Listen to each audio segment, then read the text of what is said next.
Series শুরুর আগে বাংলাদেশ দলের প্রস্তুতি বলতে স্কোয়াডে থাকা সম্ভাব্য ক্রিকেটারদের নিয়ে বেশ কয়েকদিনের ক্যাম্প। টি-20 বিশ্বকাপ শেষ করেই পরের সিরিজ শুরুর আগে দেখা যাচ্ছে ভিন্ন চিত্র।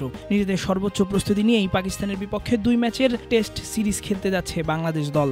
21 অগাস্ট থেকে শুরু হতে যাওয়া সিরিজের আগে প্রস্তুতি 16 কলা পূর্ণ করেছেন স্কোয়াডের সম্ভাব্য ক্রিকেটাররা। চট্টগ্রামে 23 জুলাই থেকে 31 জুলাই পর্যন্ত প্রস্তুতি ক্যাম্প করেছেন মুশফিক, মুমিনুল সহ স্কোয়াডে থাকতে পারেন এমন ক্রিকেটাররা। এর মধ্যে 25 ও 26 জুলাই নিজেদের মধ্যে ভাগ হয়ে একটি 2 দিনের ম্যাচ, 29, 30 ও 31 জুলাই খেলেছে একটি 3 দিনের ম্যাচ। এদিকে অস্ট্রেলিয়া সফরে বাংলাদেশের এইচপি দল পাকিস্তান শাহিনসের বিপক্ষে 4 দিনে 2টি ম্যাচ খেলেছে। একমাত্র ওয়ালটন এসি দিচ্ছে 1 বছরের রিপ্লেসমেন্ট গ্যারান্টি এবং কম্প্রেসারের 10 বছরের গ্যারান্টি। সাধারণত উঠতি ক্রিকেটারদের নিয়ে এইচপি দল গঠন করা হলেও বাংলাদেশের টেস্ট দলে থাকতে পারেন এমন ক্রিকেটারদের মধ্যে ছিলেন সাদমান ইসলাম, মাহমুদুল হাসান জয়রা। পাকিস্তানের বিপক্ষে তাদের মাটিতে টেস্ট সিরিজ শুরুর আগেও পর্যাপ্ত প্রস্তুতির সুযোগ পাচ্ছেন ক্রিকেটাররা। মুশফিকুর রহিম, মুমিনুল হক, মাহমুদুল হাসান জয় সহ জাতীয় দলের বেশ কয়েকজন ক্রিকেটারকে এ দলের সঙ্গে পাঠানো হচ্ছে 10 অগাস্ট থেকে শুরু হতে যাওয়া 4 দিনের প্রস্তুতি ম্যাচ খেলতে।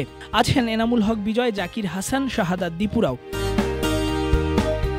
মোট কথা, এ দলের নামে জাতীয় দলের অধিকাংশ ক্রিকেটারকেই সিরিজ শুরুর প্রায় 2 সপ্তাহ আগে পাকিস্তানে পাঠানো হচ্ছে প্রস্তুতি নিতেই। এখানেই শেষ নয়, 6 অগাস্ট এ দল দেশ ছাড়ার আগে 3 তারিখ বঙ্গবন্ধু জাতীয় স্টেডিয়ামে ফিটনেস টেস্টে অংশ নেবেন ক্রিকেটাররা। পরের দিন দলগতভাবে মিরপুরে অনুশীলন করে তবেই পাকিস্তানের বিমানে উঠবে দল।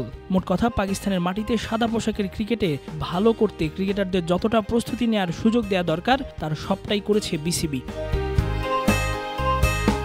অতীত অভিজ্ঞতা হিসেবে সবশেষ শ্রীলঙ্কা সিরিজে প্রস্তুতির অভাবকে অজুহাত হিসেবে দেখানো ক্রিকেটাররা এবার যাতে সেটা করতে না পারেন তার ব্যবস্থাই যেন করেছে বোর্ড।